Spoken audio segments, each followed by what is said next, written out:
So, good morning, students. We are going to discuss about the first unit for you of Novel Drug Delivery System, that is your NDDA, Controlled Drug Delivery System. So, with this, first of all, let us discuss about what is this Controlled Drug Delivery System and how it will be different from oral drug delivery systems. So, generally, if we discuss about oral drug delivery system or conventional dosage form, the different types of conventional dosage forms are there. Like normal, if you take normal tablet or capsules, so many types of conventional dosage forms are there. But with this, when you take this type of dosage forms, there are so many factors are affecting its efficiency, like dosing interval, that means time, at what time you are taking the medicines, and your dose of the drug, that will also affect the therapeutic efficiency of the drugs. But like that, so many disadvantages also there of the oral drug delivery systems or normal conventional dosage forms. So that's why, to overcome this type of problems, problems that is happening in the conventional dosage forms, we are going for controlled drug delivery systems. So in this controlled drug delivery system, we are releasing the drug from a particular dosage form in a particular rate or predetermined rate. That means whatever the dose required, we can give it in a particular dose and particular time interval. And also it will improve the patient compliance. So that's why we are preferring always controlled drug delivery systems. So already we have discussed about this plasma time profile in biopharmaceutics, but let us discuss about this plasma drug profile uh, to compare the conventional dosage form with these controlled drug delivery systems. So you can see here the graph, you can see here up down graph, or we can tell peak and valley graph. So this is a conventional drug delivery system with multiple dosing. That means when we will give a particular conventional drug in a particular dose, first it will observe and the plasma drug concentration will increase, it will cross the MEC, and also somewhat it will cross the MSC, and once again after some time its concentration will decline, with this now we'll get the second dose, once again it will increase, once again it will decline. So like that it will follow a different types of curve, up down curve or peak or valley curve, when we are giving a multiple dosing. So that is what we require in a conventional dosage form. But in case of control release, at a particular daily dose will be within this drug delivery system, within this controlled drug delivery system, so that the release pattern will be different.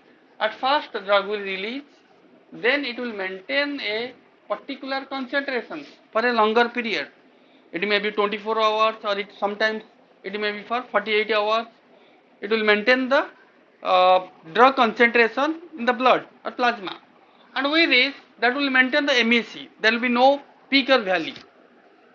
And here you can see in the conventional dosage form, sometimes it will decline, it will come below the MEC.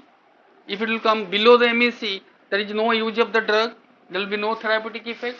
Sometimes it will cross the MSC, maximum safe concentration, that will give you a toxic effect or side effect. To prevent this type of effect, we are going for controlled drug delivery systems, where we'll get a perfect zero order release pattern of a particular drug delivery system for a prolonged time, which will prevent the patient compliance also.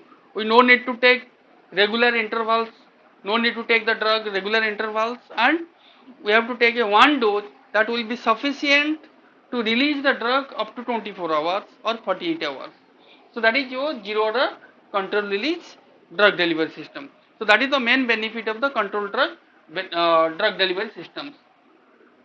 So nowadays, so many types of terms we are using that we might have not known about this, like delayed release, extended release, sustained release, control release, site specific target, receptor targeting, fast dissolving tablets. So many types of new terms you can see here, which are as well as we are telling as control release also sometimes.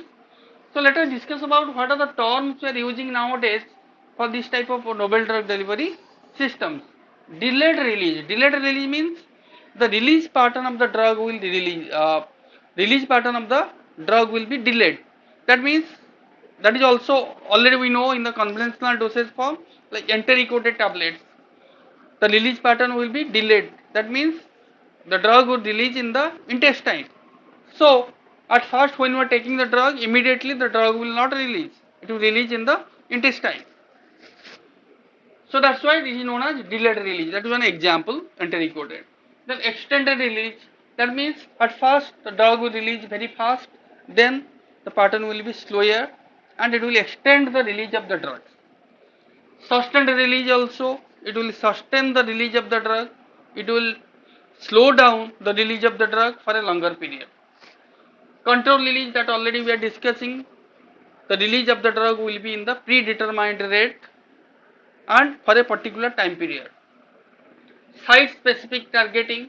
Site specific targeting means the targeting to a particular site, particular part of the body, like it may be for the intestine, it may be for the particular colon, so it may be for the particular site. So for that we are using a carrier and also we are designing to release the drug in that particular site. That is known as site specific targeting. Nowadays receptor targeting also there, drug delivery system. Receptor targeting means you are targeting to a particular receptor. It will not absorb to other receptors, it will not bind with other receptors, it will bind particular to the particular receptor. Then fast dissolving. Fast dissolving means the dosage form will disintegrate or dissolve very fastly in the oral cavity, then it will uh, go to the stomach or intestine and there it will absorb. So there is no need to take water with the dosage form, like solid dosage form or taking with water. Here we don't need any type of vehicles to take the drug with the medicines. So that is fast dissolving. That means the drug will disintegrate, the tablet will disintegrate or dissolve very fastly in the oral cavity without any vehicles or water. Now let us discuss about rationale of controlled drug delivery system. What are the rationale of controlled drug delivery system? What are the benefits? So generally, what are the uses? Generally, in the controlled drug delivery systems, we are modifying the biopharmaceutics and pharmacokinetics and pharmacodynamic properties of the drug delivery system. With that, we can maintain the what we can tell, we can reduce the dosing interval, we can increase the drug efficiency, we can increase the therapeutic efficiency, and also we can give a better curing capacity of the same drug as compared to conventional dosage form. That is your rationale. That means we are modifying the biopharmaceutic, pharmacokinetics and pharmacodynamic properties of a particular drug by using different types of novel drug delivery systems. That is your rationale of this controlled drug delivery system. The main thing of the rationale is to improve the patient compliance. To improve the patient compliance. So let us discuss about some advantages, disadvantages of this your controlled drug delivery system. In the advantages, first one, maintenance of drug level. That means it will maintain the drug level for a longer period. There will be no peak value and there will be no decrease in drug concentration below MEC and there is no increase from MSC, maximum safety concentration, and delaying of different types of drugs, delivery of different types of drugs, and also we are using different types of drugs. Difficult drugs means sometimes we are taking water soluble drugs which are very fastly absorbing and it will give immediate effect, but later on it will release very fastly. So this type of drugs also we are going for controlled drug delivery system which will slow down the release. So like that, difficult drugs means those drugs having fast dissolving capacity those drugs having slow dissolving capacity, slow water solubility capacity. So this type of drugs we are controlling it. Then your less dosing, we need less dose of the drug. If we are taking less dose of the drug, then we can decrease the side effect also, eliminate overdosing. Sometimes patients forget to take different dose. Sometimes they are taking two doses. In that cases, overdose will occur. In this case, we can prevent, we can eliminate overdosing also. Prevention of different side effects, because we are maintaining in the MEC level, minimum effective concentration level, so there is less side effect, and we can improve the efficiency of the drugs. We can improve the efficiency of the particular drugs. Now, coming to disadvantages. Disadvantages means dose dumping. So dose dumping in the criteria, so, in which we will see the drug will release very fastly. If drug will release immediately, all the drug will release immediately. It will give a toxic effect, because you are taking a more dose in a particular drug delivery system. It will give a toxic effect, and sometimes the drug will not release immediately, but later on it will accumulate at one place, and later on it will release. So that is known as dose dumping. Then your poor IV IVC, in vitro in vivo correlation. It is very difficult to correlate in vitro in vivo correlation in the controlled drug delivery system, which is possible in the conventional dosage form. But nowadays it is modified, and so many IV IVC correlation occurs. So it's one type of disadvantages. Then difficult to optimize the accurate dose, because in one dose only we have to give the daily dose. So that's why it is difficult to maintain to optimize the accurate dose of the particular dose. It is very difficult to calculate. And coming to patient variability effect. Patient variability effect means there are so many diseases there in the patients, like slow GI emptying rate, so different intestinal transit time, and different types of stomach ulcer, higher acidity. So that will affect your uh, transit time of the dose. So that's why it will affect the release pattern of the controlled drug delivery system, which we are not seen in the conventional dosage form, but that will be seen in the controlled drug delivery system. So this is all about your introduction, and up to advantages, disadvantages, rationale, and different terms we are using, and introduction to controlled drug delivery systems.